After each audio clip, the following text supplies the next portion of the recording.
qui nous a enthousiasmés avec Sébastien, c'est de venir et de porter notre registre, de porter nos producteurs, faire une rencontre avec notre terroir. C'est pas une cuisine peut-être urbaine, mais c'est une cuisine de ruralité. Je sais pas si le mot est bien adapté. On est arrivé à fidéliser une certaine clientèle. On a une clientèle qui vient, qui revient et qui apprécie notre table. C'est dû à notre équipe qui crée une espèce de symbiose, là, une famille.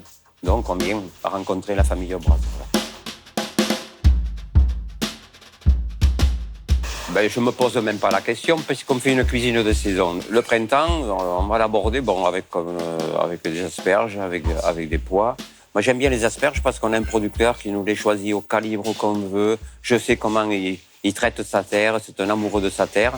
Et puis peut-être on va s'amuser aussi en faisant un dessert avec des petits pois, de la rhubarbe et de la fraise. On est en train de le mettre au point.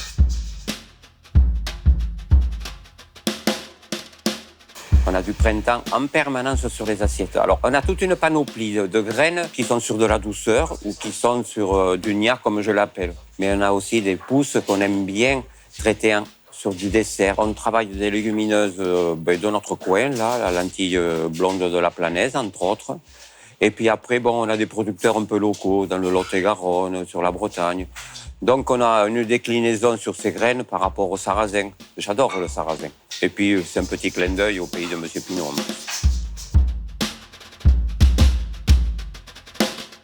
Un jour, Sergio, qui savait que je travaillais sur l'offre de la halograin autour de la céréale, de la légumineuse, du grain et tout ça. Et un jour, il vient à mon bureau, il me dit « Michel, j'ai l'idée du jour ou du siècle. » Il me dit « On pourrait faire des graines de raisin. » Et je lui dis « Basta, on y va. » Et donc, Sergio, avec l'aide de Mathieu, ils ont été rencontrer des vignerons. Moi, j'y étais quelque peu aussi. Donc, on oublie l'étiquette et on met en place quoi? Un cépage, un terroir et un vigneron. Et on a des choses assez fabuleuses. Donc, l'après-midi, on a deux options. Soit t'es salé, soit t'es sucré.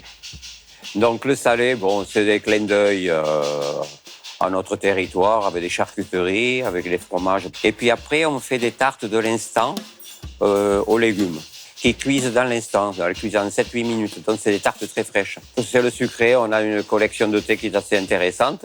Et donc là, on a des tartes de l'instant et on a des desserts du jour qui sont travaillés également. Alors, je me suis amusé l'après-midi à faire une tarte qui s'épanche de chocolat.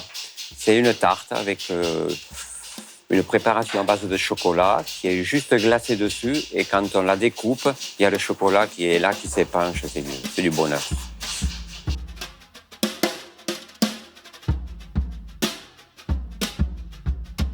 Alors, brigade, c'est un mot que j'ai banni de mon vocabulaire depuis l'âge de...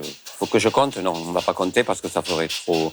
Je ne supporte pas ça parce que je trouve que la cuisine, avant tout, c'est pas de la dictature, c'est du partage. Tu as des équipes qui sont avec toi et moi, j'aime bien partager ces moments. Donc, chez nous, tout le monde m'appelle Michel depuis toujours. Chef, ça n'existe pas.